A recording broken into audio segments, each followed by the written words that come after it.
Kalafa, Hawaii, where it still is today.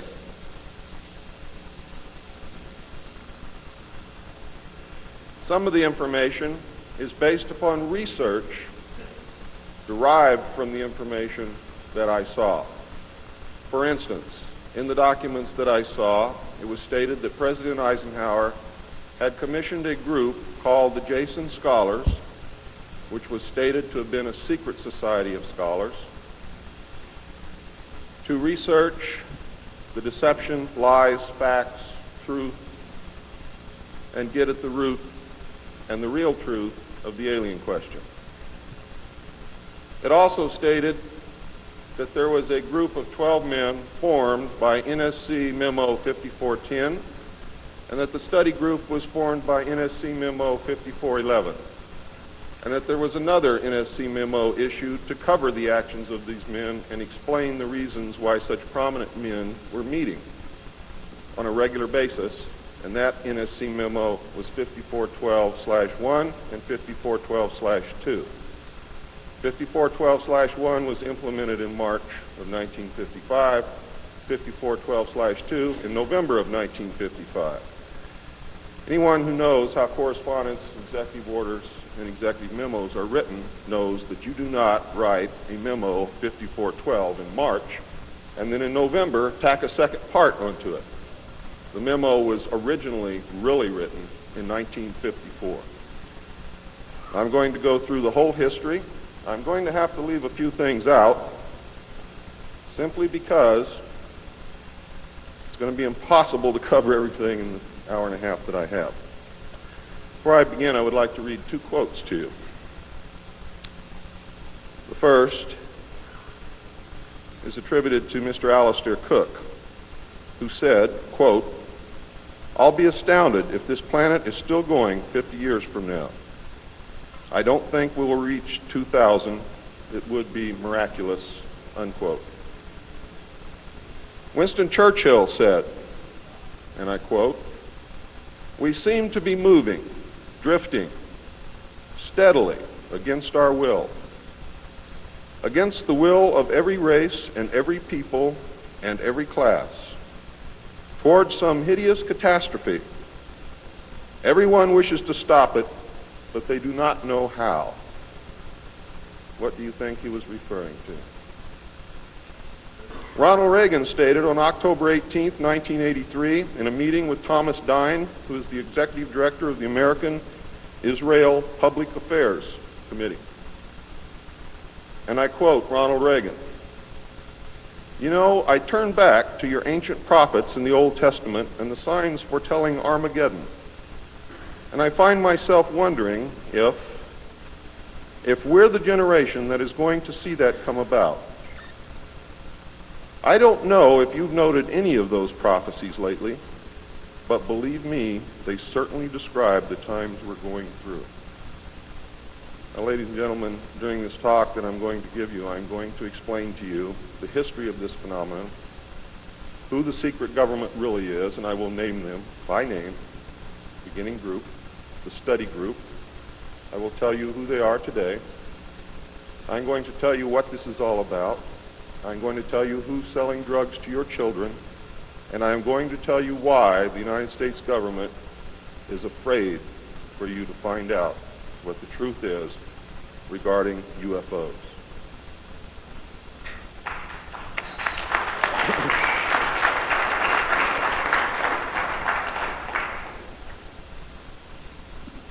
I'm going to skip over the early saucer recoveries, but there are many more than what you would expect. The early saucers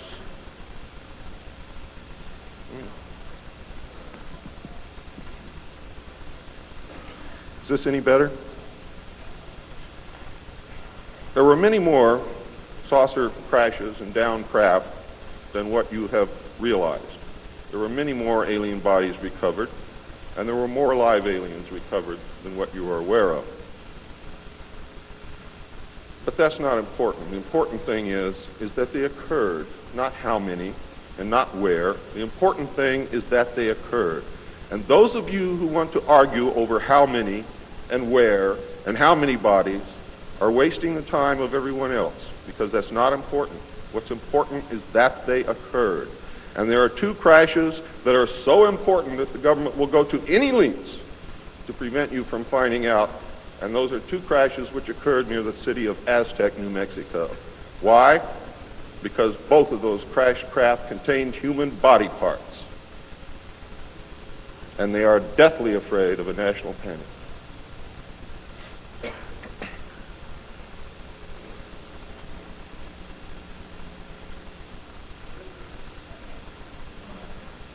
Because of this, there was a very, very tight security blanket screwed down tight over all of the alien question. The downed craft, the fact that they were here, the technology that we were recovering. Some craft, strangely enough, were not damaged at all. But we could not recognize anything that we had previously known as mechanical, electrical, hydraulic, or any other thing that we knew of, except eventually we discovered that the craft contained a small reactor approximately the size of a large football or a small basketball, which was said to be a clean reactor, and the craft, this particular craft, used or seemed to use water as fuel. Now, how that all works, I don't know. I am not a nuclear physicist. Thank God. A special group of America's top scientists were organized under the name Project Sign in December of 1947 to study the phenomena. There was no such thing at that time as MJ-12. The whole nasty business was contained within the shroud of secrecy. Project Sign evolved into Project Grudge in December of 1948. A very low-level collection and disinformation project named Blue Book was formed under Grudge. 16 volumes were to come out of Grudge, including the controversial Grudge 13, which I and Bill English saw, read, and revealed to the public. Blue teams were put together to recover the crashed discs and dead or alive aliens. The blue teams were later to evolve into alpha teams under Project Pounce and Project Pluto. During these early years, the United States Air Force and the Central Intelligence Agency exercised complete control over the alien secret. The Air Force was later to be dropped because it was a young service and had no political power and could not overcome the power of the Army and the Navy. In fact, the CIA was formed by presidential executive order, first as a Central Intelligence Group for the express purpose of dealing with the alien presence. Later, the National Security Act was passed, establishing it as the Central Intelligence Agency. The National Security Council was established to oversee the intelligence community and especially the alien endeavor. It was not created specifically to form national policy. In fact, you can say that the National Security Council was the forerunner of MJ-12, and there was another group between MJ-12 and the National Security Council, which is to come later. A series of National Security Council memos and executive orders removed the CIA from the sole task of gathering foreign intelligence and slowly but thoroughly legalized direct action in the form of covert activities at home and abroad. On December 9, 1947, Truman approved issuance of NSC-4, entitled Coordination of Foreign Intelligence Information Measures, at the urging of Secretaries Marshall, Forrestal, Patterson, and the Director of the State Department's Policy Planning Staff, Kennan, who, by the way, were all members of the Council on Foreign Relations. The Foreign and Military Intelligence Book 1, Final Report of the Select Committee to Study Governmental Operations with Respect to Intelligence Activities, United States Senate, 94th Congress, Second Session, Report number 94-755, April 26, 1976, page 49 states, this directive empowered the Secretary of State to coordinate overseas information activities designed to counter communism. A top-secret annex to NSC-4, which was NSC-4 Alpha, or 4A, for those of you who are confused by military terms, instructed the Director of Central Intelligence to undertake covert psychological activities in pursuit of the aims set forth in NSC-4 and secretly was to run a psychological operation against the American public to hide the presence of UFOs and aliens. The initial authority given the CIA for covert operations under NSC 4A did not establish formal procedures for either coordinating or approving these operations. How many of you understand what I just said to you? Not too many. Let me explain it. What this means, the initial authority given the CIA for covert operations under NSC 4 Alpha did not establish formal procedures for either coordinating or approving these operations. That means they had to answer to no one. It means go do what you got to do. Don't bring any dirt back here because we don't want to see it. Just get the job done. Don't ask anybody. Don't report to anybody. That's exactly what it means. It simply directed the DCI, which is the Director of Central Intelligence, to undertake covert actions and to ensure, through liaison with state and defense, that the resulting operations were consistent with American policy. The only guideline was that it was consistent with American policy. Later, NSC 10-1 and NSC 10-2 were to supersede NSC 4 and NSC 4A, and NSC 10/1 was to establish the Office of Policy Coordination, or the OPC. It was chartered to carry out an expanded program of covert activities. It was directly responsible for the alien task projects, and it was the direct forerunner of MJ-12. NSC 10-1 and 10-2 validated illegal and extra-legal practices and procedures as being agreeable to the national security leadership. The reaction, of course, was very swift. In the eyes of the intelligence community, no holes were barred. Under NSC 10-1, an executive coordination group was established to review but not approve covert project proposals. Why? Because if you've ever read or known anything about President Truman, he was a mean little guy, and he didn't believe in trusting everybody else to do the right thing, and he kept the power solidly in his hands. He did not give it to anyone.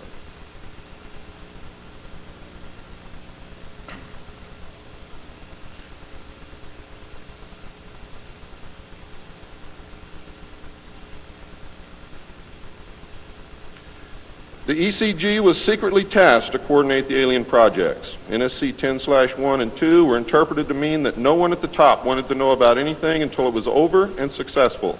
These actions established a buffer between the president and the information, and it's important that you understand this because it's important later. It was intended that this buffer serve as a means for the president to deny knowledge if leaks divulged the true state of affairs. That is to prevent the collapse of the government. If the president can stand up and say, I didn't know about it, the government can survive. If the president cannot say that, then you have a very, very dangerous situation indeed. The buffer was used in later years for the purpose of effectively isolating succeeding presidents from any knowledge of the alien presence other than what the secret government and the intelligence community wanted them to know. NSC 10-2 established a study panel which met secretly and was made up of the scientific minds of the day and may very well have included some of those names which are on the fraudulent document known as Majestic 12 or the Eisenhower briefing document, which is in reality a contingency plan to lead you right through the Rose Garden.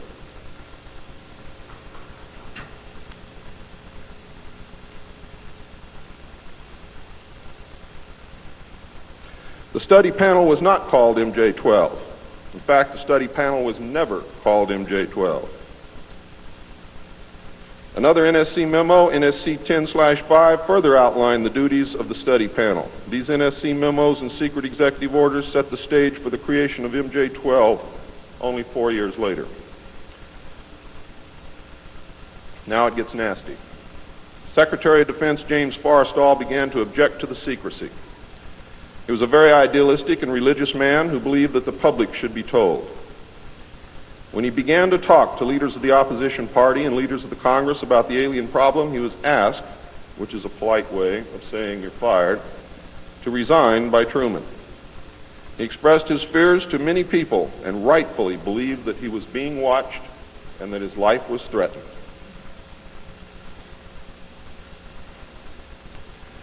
This was interpreted by those who were ignorant of the facts as paranoia, because most people had no knowledge of what was really going on. Forrestal later was said to have suffered a mental breakdown and was admitted, they say, actually, he was committed to Bethesda Naval Hospital against his will. In fact, it was feared that Forrestal would begin to talk again and he had to be isolated, discredited, and shut up. Sometime in the early morning of May 22nd, 1949, agents of the CIA tied a sheet around his neck, fastened the other end to a fixture in his room, and threw James Forrestal out the window.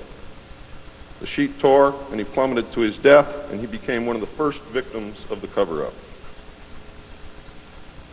The live alien that had been taken from the 1949 Roswell crash was called EB. It was short for extraterrestrial biological entity, and all aliens are not called EB.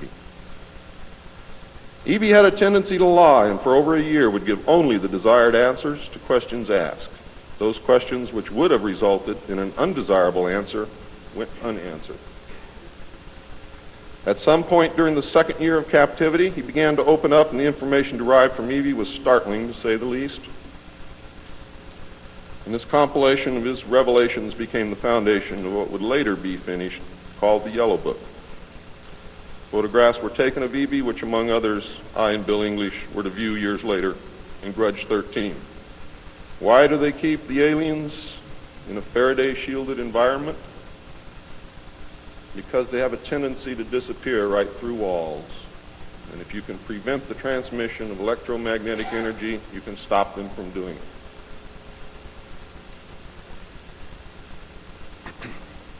In late 1951, EB became ill. Medical personnel had been unable to determine the cause of EB's illness and had no background from which to draw. EB's system was chlorophyll-based, and he processed food into energy much the same as plants. Waste material was excreted almost exactly the same as plants. It was decided that an expert in botany was called for. A botanist, Dr. Guillermo Mendoza, was brought in to try and help him recover. Those of you who have been looking for him on medical lists will not find him there. He was a PhD in botany. Dr. Mendoza worked to save EB until mid-1952 when EB died. Dr. Mendoza eventually, according to the information that I read, became the expert on at least this type alien biology. In a futile attempt to save EB and to try and gain favor with this technological superior alien race, the United States began broadcasting a call for help early in 1952 into the vast regions of space. If you know they're better than you, and if you know they can lick you, you better try and be friends with them, and that's what this effort was all about. The call went unanswered, but the project continued as an effort of good faith. President Truman created the super-secret National Security Agency by secret executive order on November 4th, 1952, and until recent years, there wasn't one in 50,000 people in the United States who even knew it existed. Its primary purpose was to decipher the alien communications and language and establish a dialogue with the aliens. This most urgent task was a continuation of the earlier effort and was codenamed Sigma. The secondary purpose of the NSA was to monitor all communications and emissions from any and all devices worldwide for the purpose of gathering intelligence, both human and alien, and to contain the secret of the alien presence. Project Sigma, ladies and gentlemen, was extremely successful. The NSA also maintains communications with the Luna base and other secret space programs. By executive order, the NSA is exempt from all laws which do not specifically name the NSA in the text of the law as being subject to that law. How many of you know what that means? That means we have a completely lawless organization running around the country doing whatever they want to do, answering to no one, and under no law which does not name the National Security Agency in the text of that law as specifically being subject to that law by executive order of the President of the United States. That means that if the agency is not spelled out in the text of any and every law passed by the Congress, it is not subject to that or those laws. The NSA now performs many other duties and in fact is the premier agency within the intelligence community. Today, the NSA receives 75% of the monies allotted to the intelligence community. And the old sayings, ladies and gentlemen, where the money goes, therein the power resides, is absolutely true.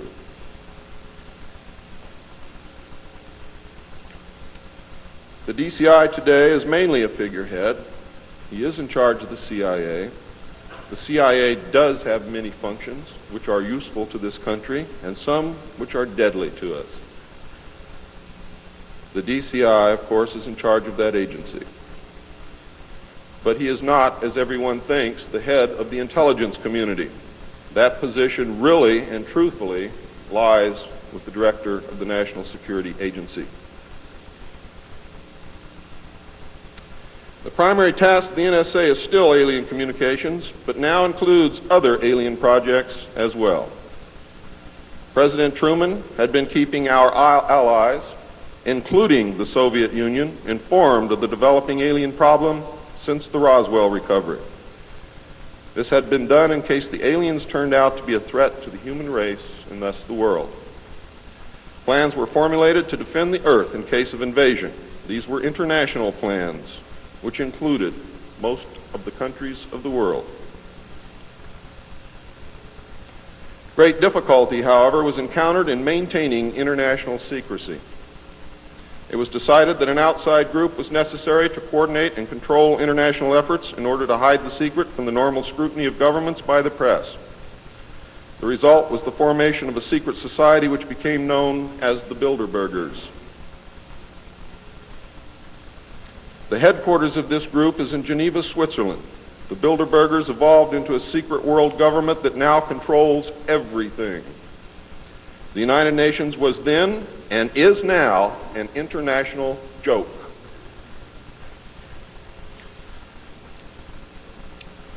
In 1953, a new president occupied the White House. He was a man used to a structured staff organization with a chain of command. His method was to delegate authority and rule by committee. He made major decisions, but only when his advisors were unable to come to consensus, and when he was in the Army, he was known as the diplomat. He was very good at what he did. He was very good at bringing people together, reaching consensus, and getting people to work for him. His normal method was to read through or listen to several alternatives and then approve one. Those who worked closely with him have stated that his favorite comment was, "Just do whatever it takes." Now here's a man very different from President Truman. He spent a lot of time on the golf course. This was not all unusual for a man who had been career Army with the ultimate position of Supreme Allied Commander during the war, a post which carried 5 stars along with it. In fact, he deserved it. This president was General of the Army Dwight David Eisenhower. During his first year in office, 1953, at least 10 more crash discs were recovered, along with 26 dead and 4 live aliens.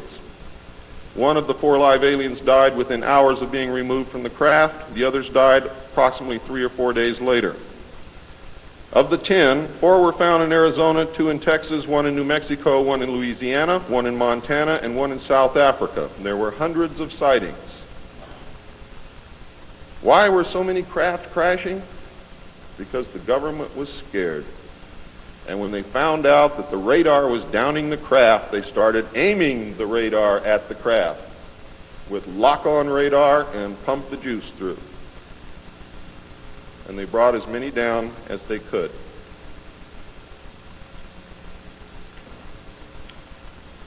Eisenhower knew that he had to wrestle and beat the alien problem. He knew that he could not do it by revealing the secret to the Congress, because, in fact, isn't that the same as telling the public? Early in 1953, the new president turned to his friend and fellow member of the Council on Foreign Relations, Nelson Rockefeller, for help with the alien problem. Eisenhower and Rockefeller began planning the secret structure of alien task supervision, which was to become a reality within 1 year. The idea for MJ-12 was thus born. It was Nelson's uncle Winthrop Aldrich who had been crucial in convincing Eisenhower to even run for president. The whole Rockefeller family, and with them the Rockefeller Empire, had solidly backed Eisenhower. Asking Rockefeller for help with the alien problem was to be the biggest mistake Eisenhower ever made for the future of the United States and most probably all of humanity, as you will soon see. What he literally did with this act, ladies and gentlemen, is abdicate the presidency to a secret group. Within 1 week of Eisenhower's election, he had appointed Nelson Rockefeller chairman of a presidential advisory committee on government organization. Rockefeller was responsible for planning the reorganization of the government. New Deal programs went into one single cabinet position called the Department of Health, Education, and Welfare. When the Congress approved the new cabinet position in April of 1953, Nelson was named to the post of Undersecretary to Ovida Culp Hobby. In 1953, also, astronomers discovered large objects in space which were moving toward the Earth, and it was first believed that they were asteroids. However, if you know much about astronomy, you know that you can predict or project backward orbital paths of bodies in space and determine where they come from, what they're doing, where they're going, and what their orbital path really is. Well, this failed to pan out, and the evidence proved that the objects could only be spaceships intelligently guided. Project Sigma intercepted alien communications, and when the objects reached the Earth, they took up a very high orbit around the equator. There were several huge ships, and their actual intent was unknown. Project Sigma and a new Project Plato, through radio communications using the computer binary language, which the aliens understand very well, they're very mathematical minded, was able to arrange a landing that eventually resulted in face-to-face contact with alien beings from another planet. Project Plato was tasked with establishing diplomatic relations with this race of space aliens. But in the meantime, something else happened. In the meantime, a race of human-looking aliens contacted the United States government. Where this happened, I do not know. I wish that I did. This alien group warned us against the aliens that were orbiting the equator and offered to help us with our spiritual development. They demanded that we dismantle and destroy our nuclear weapons as the major condition. They refused to exchange technology, citing that we were spiritually unable to handle the technology which we then possessed, and has not that been true throughout our history? They believed that we would use any new technology to destroy each other, as we always have. This race stated that we were on a path of self-destruction, and we must stop killing each other, stop polluting the earth, stop raping the earth's natural resources, and learn to live in harmony with each other and with nature. These terms were met with extreme suspicion, especially in the major condition of nuclear armament, disarmament, and I have to say that I could not blame them in the face of so many uncertainties and so many alien surprises staring them directly in the face. It was believed that meeting that condition would leave us helpless in the face of an obvious alien threat. We also had nothing in history to help with the decision. Nuclear disarmament was not considered to be within the best interests of the United States, and the overtures were rejected. Later in 1954, the race of large-nosed gray aliens which had been orbiting the Earth landed at Holloman Air Force Base. It happened in 1954, ladies and gentlemen. If you take everything that Bob Ebenegger has ever said and subtract 10 years from it, you will be right on the money. A basic agreement was reached. An alien named Krill was left as a pledge that they would return and formalize the agreement. In effect, he was a hostage. This race identified themselves as originating from a planet around a red star in the constellation of Orion, which we call Betelgeuse. I believe that that's a lie. They lie a lot, and they deceive a lot. And it is evident through every action that they've ever done with us. The truth is, ladies and gentlemen, these creatures might be from Mars, really. They claim that they are from a planet which revolves around the red star, which we call Betelgeuse. They stated that their planet was dying and that at some unknown future time they would no longer be able to survive there. This led to a second landing at Edwards Air Force Base. The historical event had been planned in advance and details of the treaty had already been agreed upon. Eisenhower arranged to be in Palm Springs on vacation. On the appointed day, the president was spirited away to the base, and the excuse was given to the press that he was visiting the dentist for a toothache. President Eisenhower met with the aliens, and a formal treaty between the alien nation and the United States of America was signed. We then received our first alien ambassador from outer space. His name and title, and I know it sounds ridiculous, but it's absolutely true. His name and title was His Omnipotent Highness Krill, pronounced Krill, spelled K-R-L-L-L or C-R-L-L-L. In the American tradition of disdain for royal titles, he was secretly called Original Hostage Krill, or O-H Krill, so that Americans would not have to say, Your Omnipotent Highness.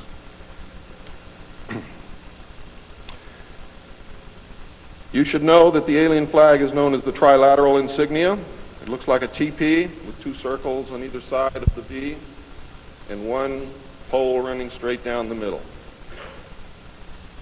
It is displayed on their craft and worn on their chest on their uniforms. Both of these landings in the second meeting were filmed, and the film exists today.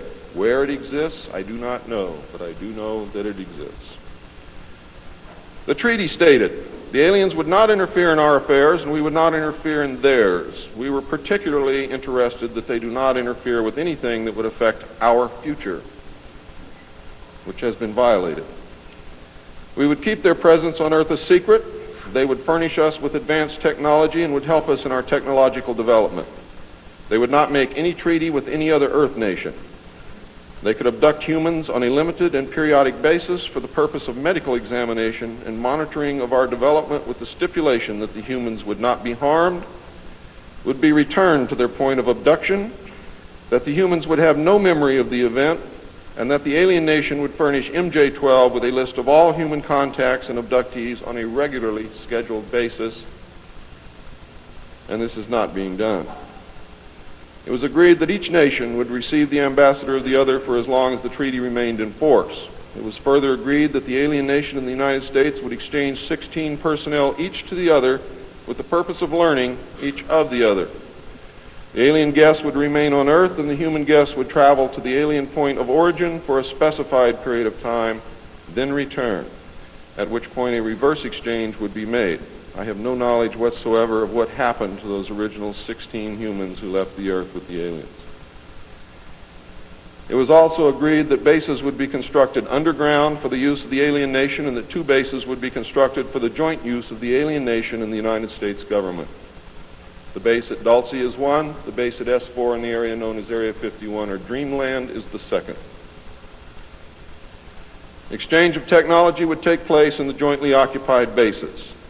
These alien bases would be constructed under Indian reservations in the 4 corners of Utah, Colorado, New Mexico, and Arizona, and one would be constructed in Nevada in the area known as S4, located approximately 7 miles south of the western border of Area 51, otherwise known as Dreamland. All alien areas are under complete control of the Naval Department, and all personnel who work in these complexes receive their checks from the Navy. Construction of the bases began immediately, but progress was slow until large amounts of money were made available in 1957, and in the meantime work continued on the Yellow Book with the information derived from the guests.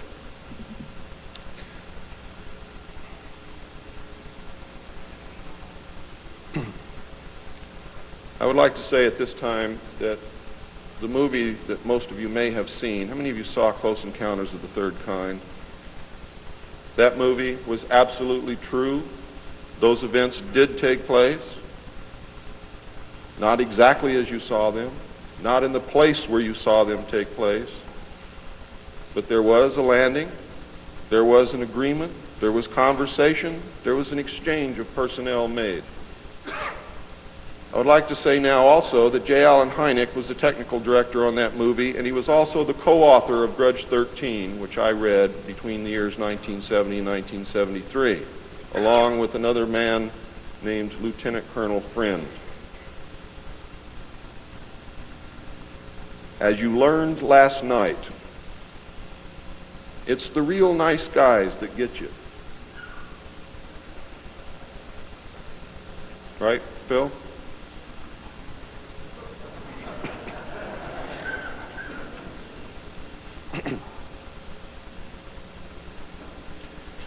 Project Red Light was formed, and experimentation in test flying alien craft was begun in earnest. As I told you earlier, many of the craft we recovered were intact, appeared to have no damage whatsoever. One craft actually exploded over the test site during testing sometime in the early 60s. I'm not sure what the exact date is, but the explosion is said to have been seen over 3 states. Project Red Light, according to the information that I have, was postponed at that time because they had no idea what had happened or why the craft had exploded, but they lost the pilots, and the project went on hold. A super top secret facility was built at Groom Lake in Nevada in the midst of the weapons test range. It was codenamed Dreamland. Until this area was built, testing was done at the Tonopah test range, and that's why some of you have conflicting information. The installation was placed under the Department of the Navy, and clearance of all personnel required a Q clearance as well as executive, which means presidential or majestic approval.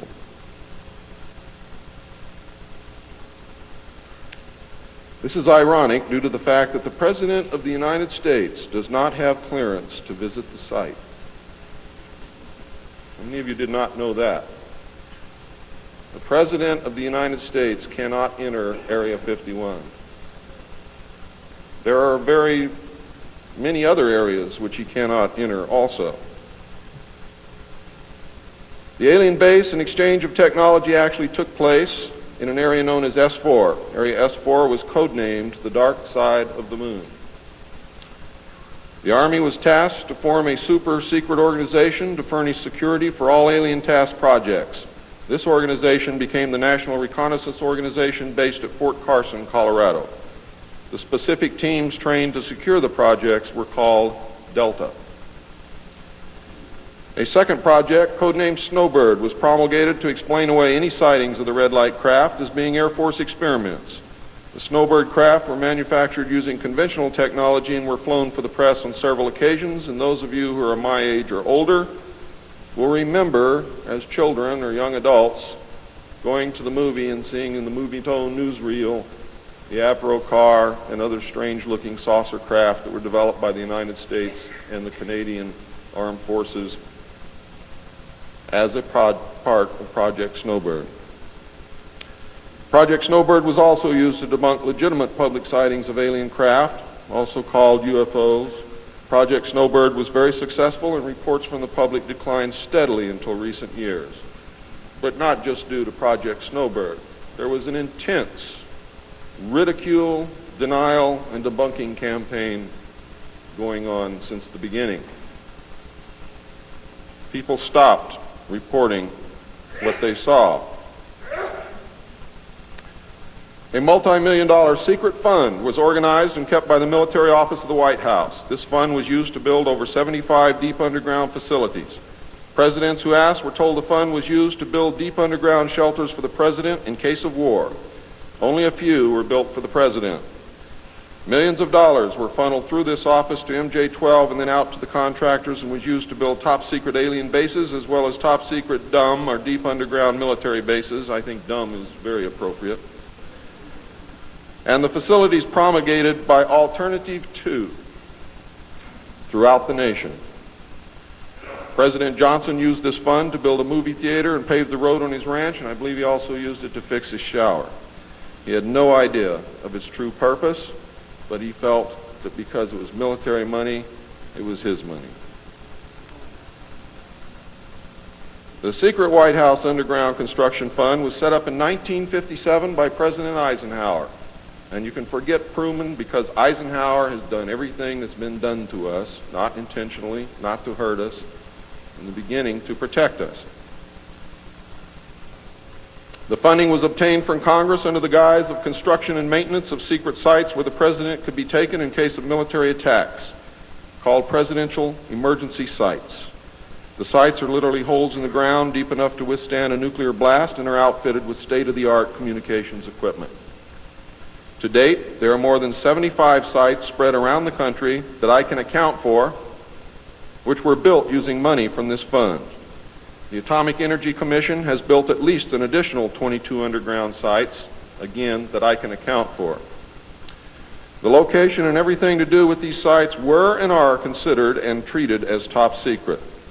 The money was and is in control of the military office of the White House and was and is laundered through a circuitous web that even the most knowledgeable spy or accountant cannot follow. As of 1980, only a few at the beginning and end of this web knew what the money was for.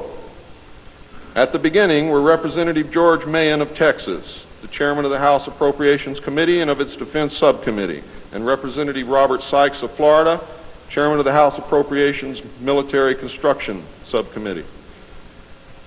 Today, it was rumored that House Speaker Jim Wright controlled the money in Congress and that a power struggle was underway to remove him. We all know what happened there, but I could not substantiate by any source the fact that he was in charge of the money. It is a rumor. At the end of the line were the President, MJ-12, the Director of the Military Office, and a commander at the Washington Navy Shipyard. The money was authorized by the Appropriations Committee, who allocated it to the Department of Defense as a top secret item in the Army construction program. The Army, however, ladies and gentlemen, could not spend it, and in fact did not even know what it was for. Authorization to spend the money was in reality given to the Navy. You'll find out why the Navy has control of all this a little bit later. It'll become clear to you. The money was channeled to the Chesapeake Division of the Navy Engineers, who did not know what it was for either. Not even the commanding officer, who was an admiral, knew what the fund was to be used for. Only one man, a Navy commander, who was assigned to the Chesapeake Division, but in reality was responsible only to the military office of the White House, knew of the actual purpose, amount, and ultimate destination of the top secret fund. The total secrecy surrounding the fund that meant that almost every trace of it could be made to disappear by the very few people who controlled it. There has never been, and most probably never will, be an audit of this secret money. Large amounts of this money were transferred from the top secret fund to a location at Palm Beach, Florida that belongs to the Coast Guard called Peanut Island. The island is adjacent to property which was owned by Joseph Kennedy. The money was said to have been used for landscaping and general beautification. The money did not begin to be transferred to Peanut Island until shortly after Kennedy's assassination. Some time ago, a TV news special on the Kennedy assassination told of a Coast Guard officer transferring money in a briefcase to a Kennedy employee across this property line. It was on television. Could this have been a secret payment to the Kennedy family for the loss of their son, John F. Kennedy? I think it was, but I can't prove it. The payments continued through the year 1967 and then stopped. The total amount transferred is unknown and the actual use of the money is unknown. Meanwhile, back at the ranch, Nelson Rockefeller changed positions again. He had been in sort of a holding position until the time was ripe, and now the time was right. This time he was to take C.D. Jackson's old position, which had been called the Special Assistant for Psychological Strategy. With Nelson's appointment, the name was changed to the Special Assistant for Cold War Strategy. This position would evolve over the years into the same position Henry Kissinger was ultimately to hold under President Nixon. Officially, he was to give advice and assistance in the development of increased understanding and cooperation among all peoples. Sounds very nice and innocent, doesn't it? The official description, of course, was a smokescreen. For secretly, he was the presidential coordinator for the intelligence community. In his new post, Rockefeller reported directly and only to the President. He attended meetings of the Cabinet, the Council on Foreign Economic Policy, and the National Security Council, which was the highest policy-making body in the government. Nelson Rockefeller was also given a second important job as the head of the secret unit called the Planning Coordination Group, which was formed under NSC 5412/1 in March of 1955. However, the memo was written in 1954 at the same time that NSC 5410 and NSC 5411 were written. It was not used until it was needed. The group consisted of different ad hoc members depending upon the subject on the agenda. The basic members were Rockefeller, a representative of the Department of Defense, a representative of the Department of State, and the Director of Central Intelligence. It was soon called the 5412 Committee or the Special Group. NSC 5412/1 established the rule, for the first time, established the rule that covert operations were subject to approval by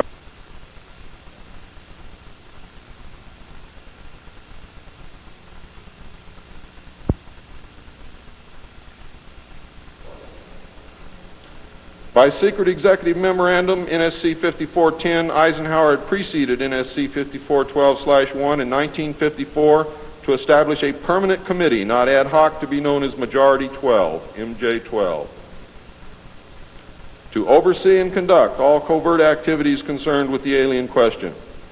NSC 5412/1 was created to explain the purpose of these meetings when Congress and the press became curious as to why such important and prominent men were meeting on a regular basis.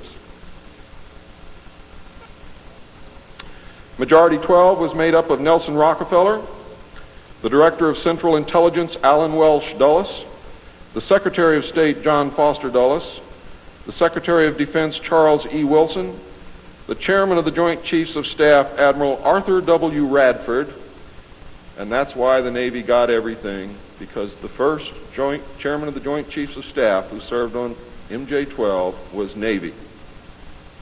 If it had been an Army general, the Army would have had it. The Director of the Federal Bureau of Investigation, J. Edgar Hoover, and that should answer a lot of questions for you, and 6 men from the Executive Committee of the Council on Foreign Relations known as the Wise Men. These men were all members of a secret society of scholars that called themselves the Jason Society. See you smiling, Bill. Thought I didn't know it, didn't you? Fooled you. Are the Jason scholars who recruited their members from the Skull and Bones and the Scroll and Key societies of Harvard and Yale. And that was stated verbatim in Operation Majority. The Wise Men were key members of the Council on Foreign Relations. There were 12 members, including the first 6 from government positions, thus Majority 12. This group was made up over the years of the top officers and directors of the Council on Foreign Relations and later the Trilateral Commission. Gordon Dean, George Bush, and Zbigniew Brzezinski were among them. The most important, however, and influential of the Wise Men who served on MJ-12 were John McCloy, Robert Lovett, Averill Harriman, Charles Bolin, George Kennan, and Dean Acheson. Their policies were to last well into the decade of the 70s, and it is significant that President Eisenhower, as well as the first 6 MJ-12 members from the government, were also members of the Council on Foreign Relations. Thorough researchers will soon discover that not all of the Wise Men attended Harvard or Yale, and not all of them were chosen for Skull and Bones or Scroll and Key membership during their college years. You will be able to quickly clear up this mystery by obtaining the book The Wise Men by Walter Isaacson and Evan Thomas, Simon & Schuster, New York. And under illustration number 9 in the center of the book, you will find the caption, "Lovett with the Yale unit, above far right and on the beach. His initiation into Skull and Bones came at an airbase near Dunkirk. I have found that members were chosen on an ongoing basis by invitation based upon merit, post-college, and was not confined to only Harvard or Yale attendees." It also had something to do with how much money your family had, unless you were a military officer. A chosen few were later initiated into the Jason Society. They are all members of the Council on Foreign Relations, and at that time were known as the Eastern Establishment. This should give you a clue to the far-reaching and serious nature of these most secret college societies. The Jason Society is alive and well today, but now includes members of the Trilateral Commission as well. The Trilateralists existed secretly several years before 1973 because I saw the name of the Trilateral Commission in the documents in 1971. The name of the Trilateral Commission was taken from the alien flag known as the Trilateral Insignia. And that should give you some clue as to how much trouble you're in. Majority 12 was to survive right up to the present day. Under Eisenhower and Kennedy, it was erroneously called the 5412 Committee, or more correctly, the Special Group. In the Johnson administration, it became the 303 Committee, named after the room that they met in at the White House when they met at the White House. Because the name 5412 had been compromised in the book The Secret Government. Actually, it was not compromised. It was intentionally leaked to explain the purpose of the meeting of these men so that no one would go looking for NSC 5410 and NSC 5411. And I wish you all luck. I hope that you're able to dig it out.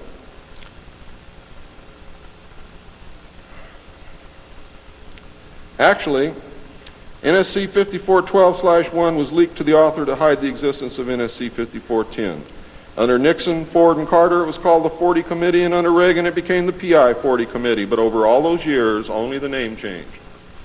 The positions remained the same. By 1955, it became obvious that the aliens had deceived Eisenhower and had broken the treaty. Mutilated humans, yes, mutilated humans, were being found along with mutilated animals, and yes, mutilated animals, and those of you who doubt that this is taking place should leave your job, should leave your home, should do whatever you have to do, and go look for yourself, because it's important that you know it and that you believe it.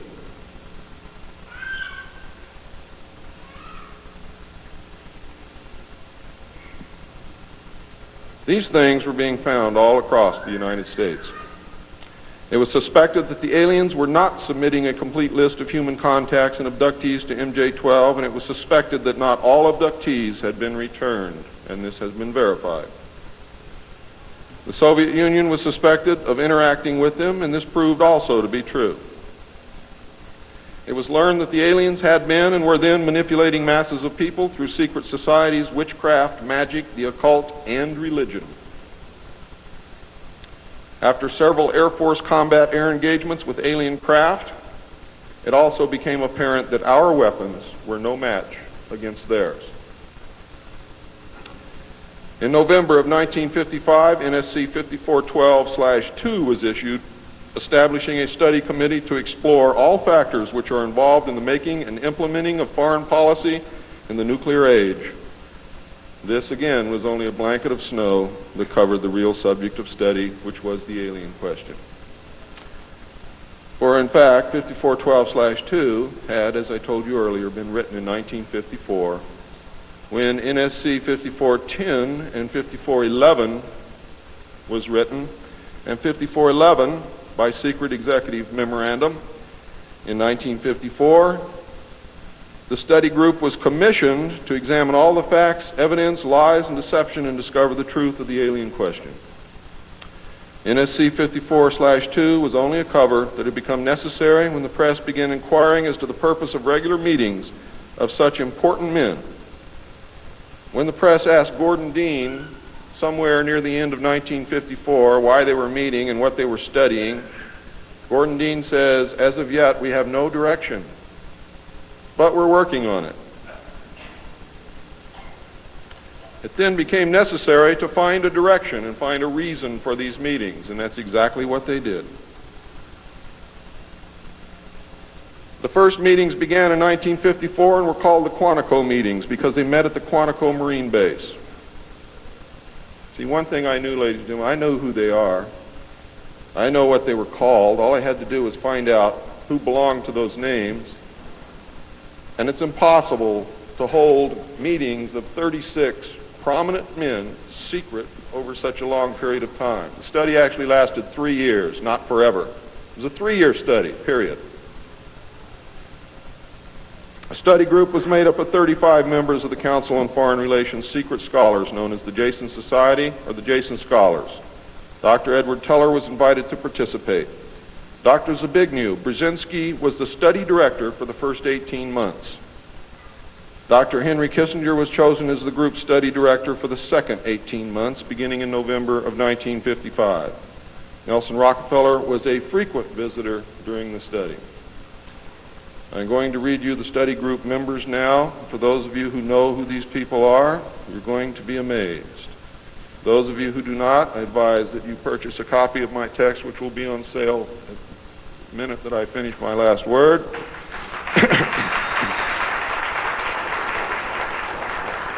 And research everything that I'm telling you, and your own research will tell you that I am telling you the truth, and I don't have to do that. You see, I'm a witness. I'm not a ufologist, and I'm not by profession a researcher. I'm doing this because I want the Constitution put back where it belongs.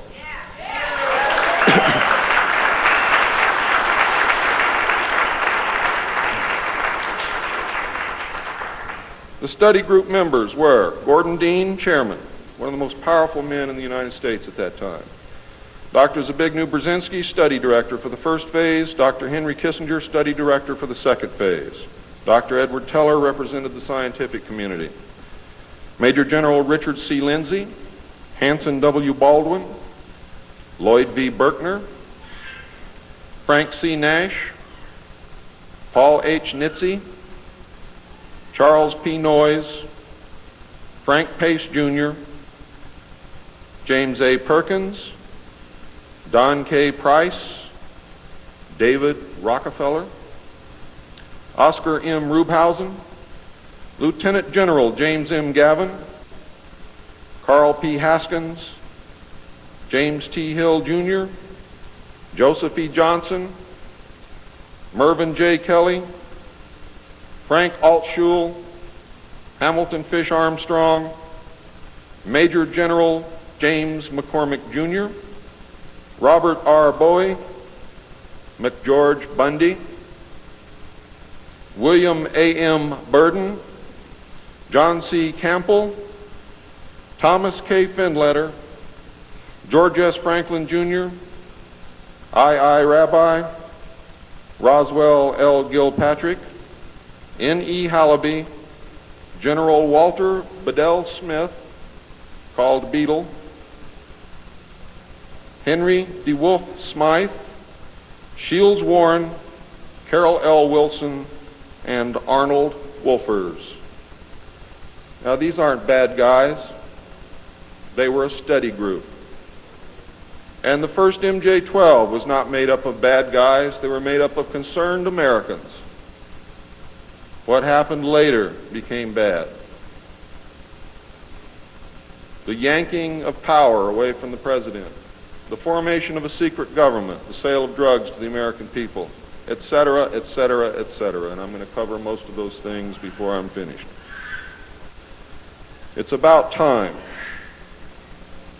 The second phase meetings were also held at the Marine base at Quantico, Virginia, and the group became known as Quantico II. Nelson Rockefeller built a retreat somewhere in Maryland which could only be reached by air for MJ-12 and the study committee so that they could meet away from public scrutiny. He donated the land, he built the facilities. Say hello for me, Phil.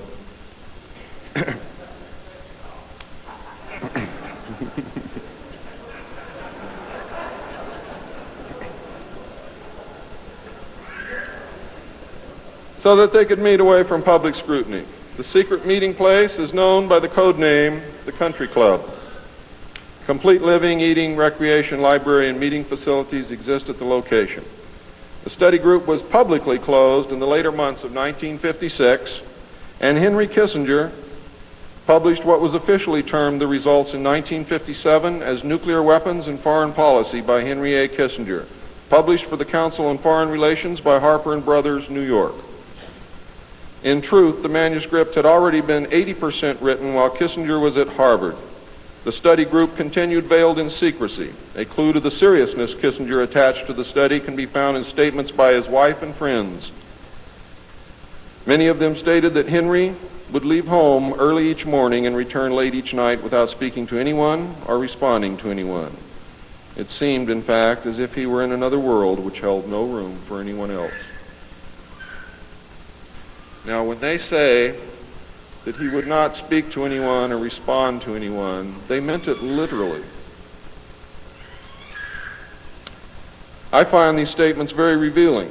The revelations of the alien presence and actions during the study must have been a great shock. I know I would have been shocked.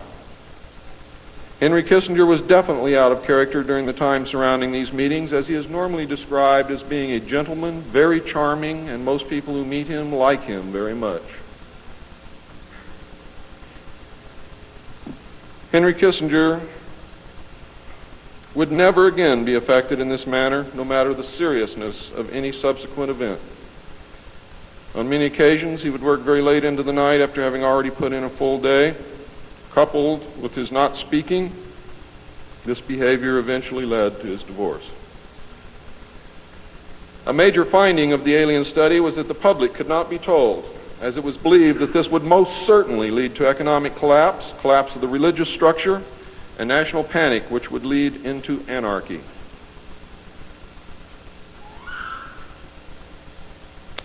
Secrecy thus continued.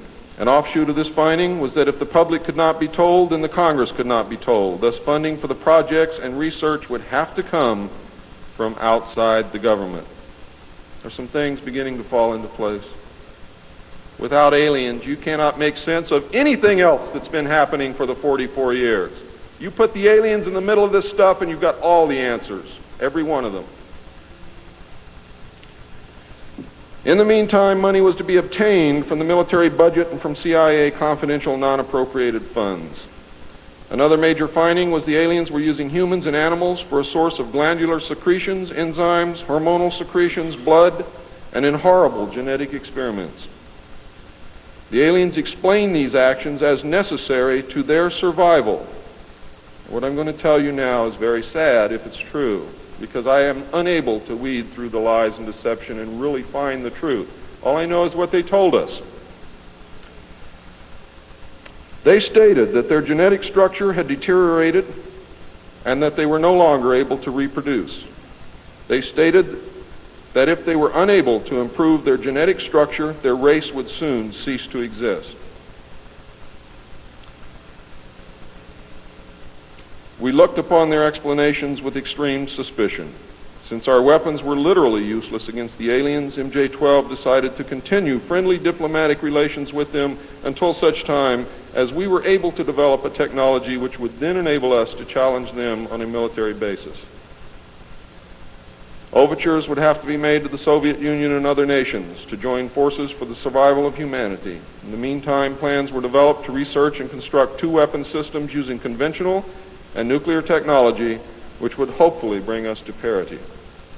The results of the research were projects Joshua and Excalibur. Joshua was a weapon captured from the Germans, which at that time was capable of shattering 4-inch thick armor plate at a range of 2 miles using low-frequency aimed sound waves. And it was believed that this weapon would be effective against the alien craft and beam weapons. Excalibur was a weapon carried by missiles not to exceed 30,000 feet above ground level, not to deviate from designated target more than 50 meters, that would penetrate 1,000 meters of tufa hard-packed soil such as that found in New Mexico, would carry a 1 megaton warhead, and was intended for use in destroying the aliens in their underground bases. Joshua was developed successfully but never used to my knowledge. Excalibur was not pushed until recent years, and now there is an unprecedented effort to develop this weapon. The people who are working on these weapons tell us that they have never been pushed so hard in their history working on any project than they are being pushed to develop Project Excalibur. Now, what I'm going to read you next may upset some of you, but it's absolutely true. The events at Panama in the early part of the century were scrutinized. On suspicion that it was alien manipulation, an intelligence operation was put into motion to penetrate the secrecy surrounding the event.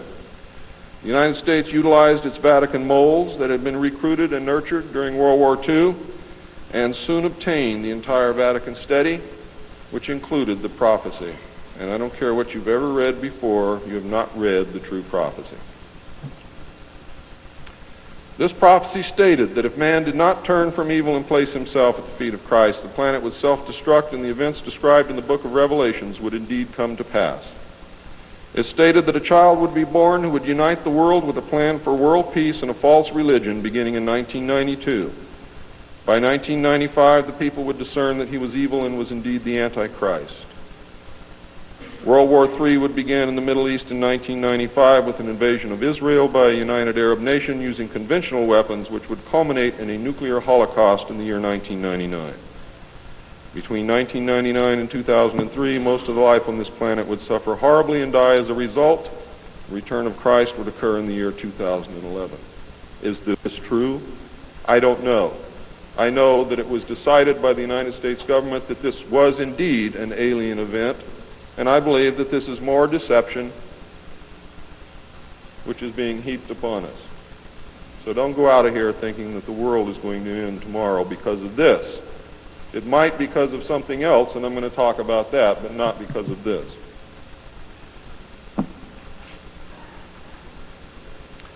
When the aliens were confronted with this finding, they confirmed that it was true.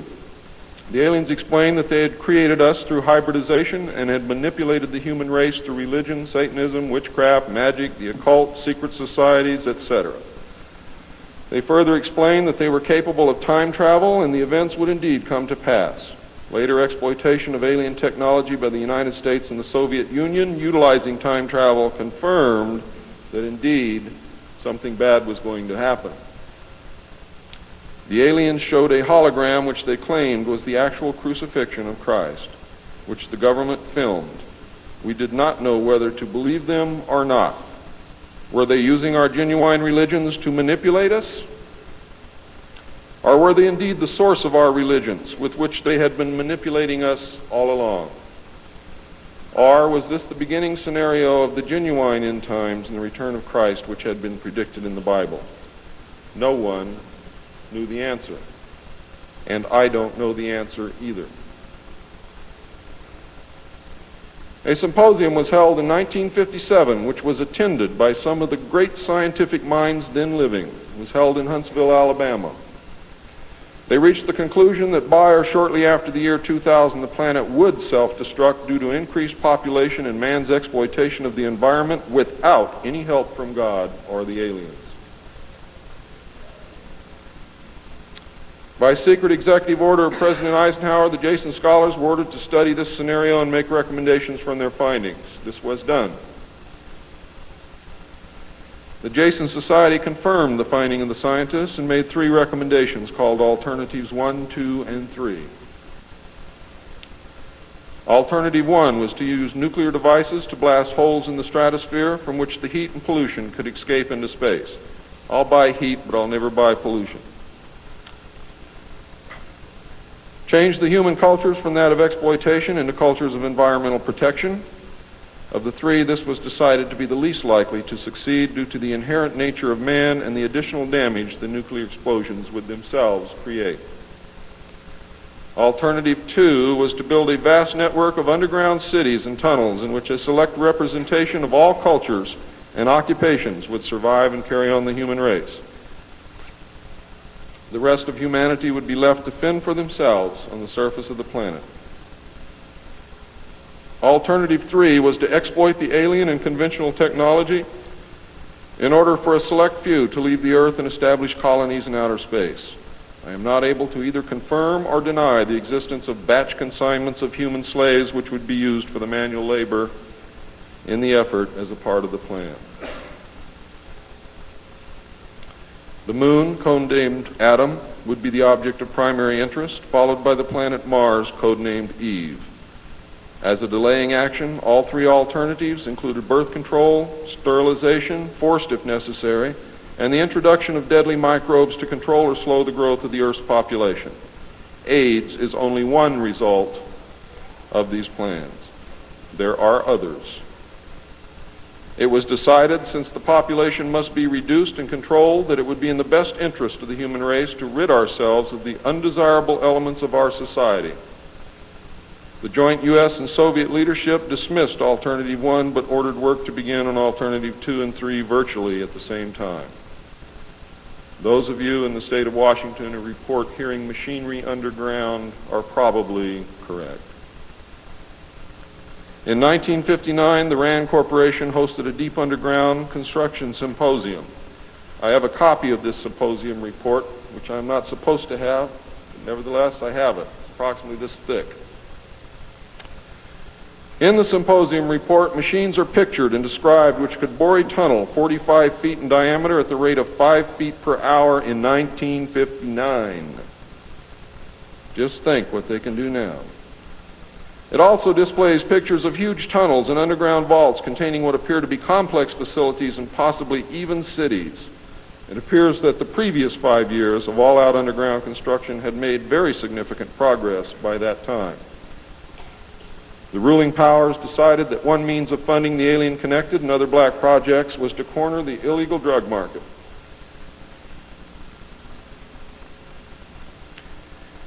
A young, ambitious member of the Council on Foreign Relations was approached. His name is George Bush, who at the time was the president and CEO of Zapata Oil based in Texas. Zapata Oil was experimenting with the new technology of offshore drilling. It was correctly thought that the drugs could be shipped from South America to the offshore platforms by fishing boat, where it would then be taken to shore by the normal transportation used for supplies and personnel. By this method, no customs or law enforcement agency would subject the cargo to search. George Bush agreed to help and organize the operation in conjunction with the CIA. The plan worked better than anyone had thought and has since expanded worldwide, and there are now many other methods of bringing the illegal drugs into the country. But it must always be remembered that George Bush began the sale of drugs to our children. Now, if you think I'm crazy, get off your butt and start digging, because you will find out that it's absolutely true. The CIA now controls all the world's illegal drug markets. The official space program was boosted by President Kennedy in his inaugural address when he mandated that the United States put a man on the moon before the end of the decade. Although innocent in its conception, this mandate enabled those in charge to funnel vast amounts of money into black projects and conceal the real space program from the American people. A similar program in the Soviet Union served the same purpose. In fact, a joint alien United States and Soviet Union base already existed on the moon at the very moment Kennedy spoke the words. On May 22, 1962, a space probe landed on Mars and confirmed the existence of an environment which could support life. Not long afterward, the construction of a colony on the planet Mars began in earnest. Today, there is a colony which exists on the planet Mars. It is a United States-Russian alien facility.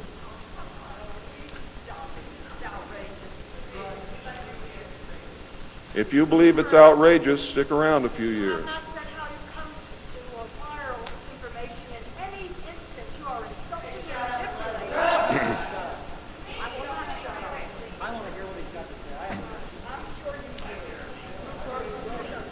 This is very disturbing information, and I don't expect anyone to believe it. I don't expect one of you to believe what I'm telling you. And I knew that when I came here. I'm not one of you. I'm not a ufologist. I'm not a researcher. I have an obligation to inform the public, and once that's done, I've done my job. From then on, it's up to you, not me.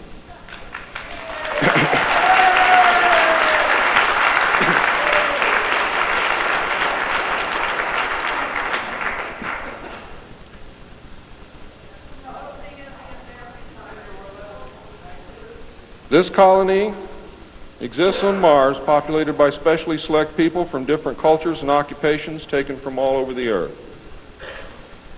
A public charade of antagonism between the Soviet Union and the United States has been maintained over all these years in order to fund projects in the name of national defense when in fact we are the closest allies.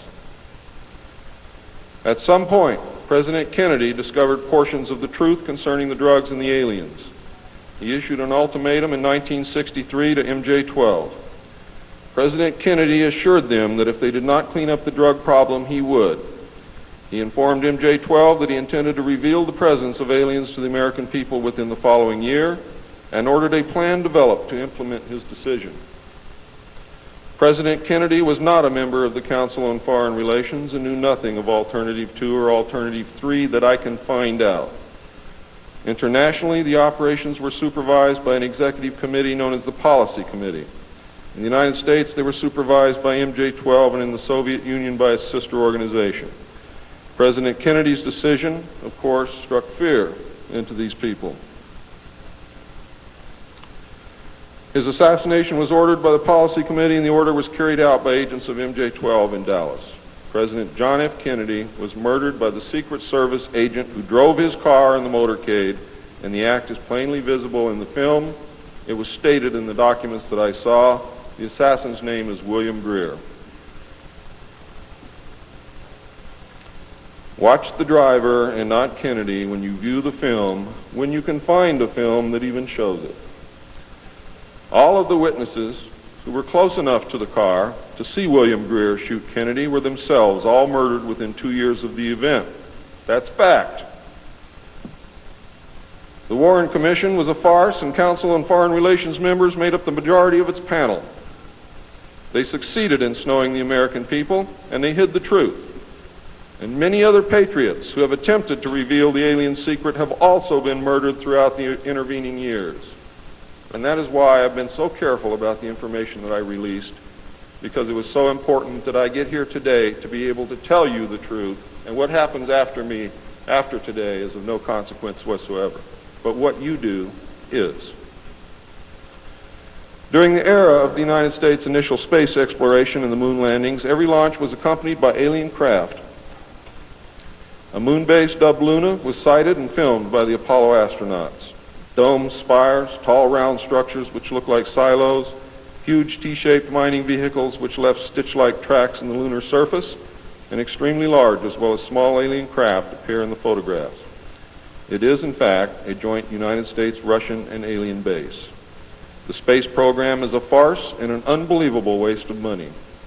Alternative 3 is a reality, and it is not at all science fiction. Most of the Apollo astronauts were severely shaken by this experience, and their lives and subsequent statements reflect the depths of the revelation and the effect of the muzzle order which followed. They were ordered to remain silent or suffer the extreme penalty, death, which was termed an expediency. One astronaut actually did talk to the British producers of the TV expose Alternative 3, confirming many of the allegations. However, I do not know who it was. In the book, Alternative 3, the pseudonym Bob Groden was used in place of the astronaut's identity. It was also stated that he committed suicide in 1978. This cannot be validated by any source, and I believe that several so-called facts in the book are really disinformation. However, I can assure you that Alternative 3 is real. I firmly believe that this disinformation is a result of pressure put upon the authors and is meant to nullify the effect upon the populace of the British TV expose entitled Alternative 3. The headquarters of the international conspiracy is in Geneva, Switzerland. The ruling body is made up of representatives of the governments involved as well as the executive members of the group known as the Bilderbergers. Meetings are held by the Policy Committee when necessary on a nuclear submarine beneath the polar ice cap. The secrecy is such that this was the only method which could ensure that the meetings could not be bugged and is the only place where they discuss their most secret matters. I can say that the book is at least 70% true from my own knowledge and the knowledge of my sources. I believe that the disinformation was an attempt to compromise the British TV expose with information which could be proven false, just as the Eisenhower briefing document was released here in the United States under the contingency plan Majestic 12, and which can also be proven false. Since our interaction with the aliens began, we have come into possession of technology beyond our wildest dreams. A craft named Aurora exists at Area 51, which makes regular trips into space. It is a one-stage ship called a TAV, or Trans-Atmospheric Vehicle. And it can take off from the ground using a 7-mile runway, go into high orbit, return on its own power, and land on the same runway. We currently have and fly atomic-powered alien craft at Area S4 in Nevada. Our pilots have made interplanetary voyages in these craft and have been to the Moon, Mars, and other planets aboard these craft. There is a group of pilots at the base who wear a patch, which has a little alien peeking over the bottom. It has, I think, 3 or 4 letters at the top. I forget what they are, but John Lear knows what they are. There is a picture of Saturn and a picture of Mars in the photograph. And in the background, there are 7 stars, which are strangely shaped just like the stars in the Pleiades group. What that means, I don't know. We have been lied to about the true nature of the moon, the planets Mars and Venus, and the real state of technology that we possess today at this very moment. There are areas in the moon where plant life grows and even changes color with the seasons. And this seasonal effect is because the moon does not, as claimed, always present the exact same side to the Earth or the sun. There is an area that wobbles in and out of darkness on a seasonal basis, and it is near this area that the plant life grows. The moon does have a few man-made lakes and ponds upon its surface, and clouds have been observed and filmed in its atmosphere. How many of you remember the period of time, several years, when almost every reported alien craft that was reported landed was on or near water and appeared to be pumping water into the craft? How many of you remember that? Quite a few. The water went to the moon, ladies and gentlemen, to change the moon. And it is working.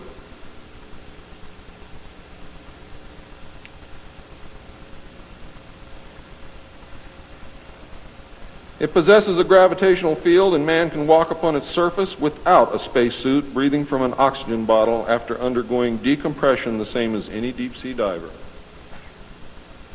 Ladies and gentlemen, if you can come from 1,200 feet underwater to the surface through decompression, you can go from the surface to 1 atmosphere of vacuum. See, vacuum does not cause a problem for the human body. It's the inert gas that's dissolved in your tissues and in your bones and in the fluids in your body that causes you the problem. If this is decompressed properly, you will have no problem. All you need is a very small amount of oxygen, a very small pressure to breathe. You will suffer no harm, except for one thing, that oxygen becomes toxic after breathing it over a long period of time. Therefore, excursions would have to be of a minimal time length. Other than that, there is no reason why you or anyone else cannot walk on the surface of the moon or in space in a vacuum without a spacesuit. How do I know? I used to be one of the world's experts on deep sea mixed gas breathing mixtures for divers and on deep saturation diving. When I was the head of the department of the Mixed Gas Deep Saturation Diving Division of the College of Oceaneering. And I can tell you now, it's much easier to decompress to a vacuum and walk on the surface of the moon than it is to bring a man up from 600 feet.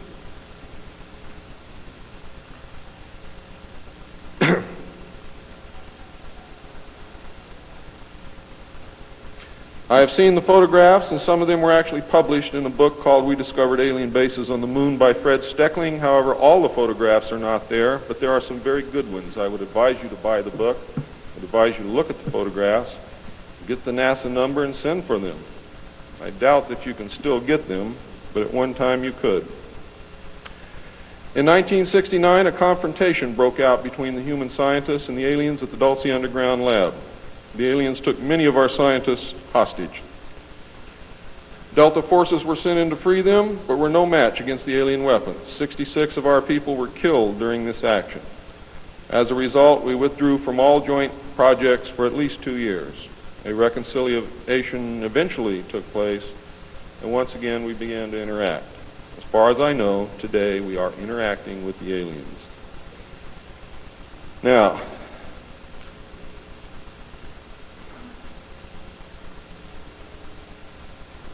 I'm gone past my limit. I'm not going to infringe upon the other speakers. The text of my speech will be on sale outside. I only have one message to give you. I don't care what you think of me. I don't care what you call me. I do care what you do with this information because it is important to our survival as a species. It's important to our planet. It is important for the world. What happens to me is of no consequence, and I knew that when I started this. And over the last 17 years, I knew that someday I was going to have to get up and say this, whether I wanted to or not, whether I was afraid or not. Now I am here, and now it is done. And I feel an overwhelming relief. You now have the information. You can laugh at it. You can throw it in the trash can. You can burn my house down if you want to. But I am telling you right now, your future, your children's future, your grandchildren's future depends upon what you do with this information. Your own government is selling your children drugs, and you don't seem to care. Your own government has given away the power of the people, and you don't seem to care.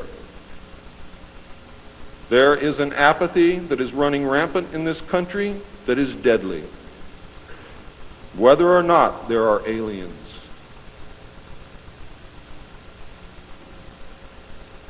We are truly now, at this moment, a nation of sheep. And ladies and gentlemen, I assure you that sheep are always led to the slaughter. But it does not have to be that way. There is tremendous power in knowledge. There is also tremendous power in secrecy. Take away that secrecy, you make sure that you're informed, and you can change things and stop fighting with each other. Thank you.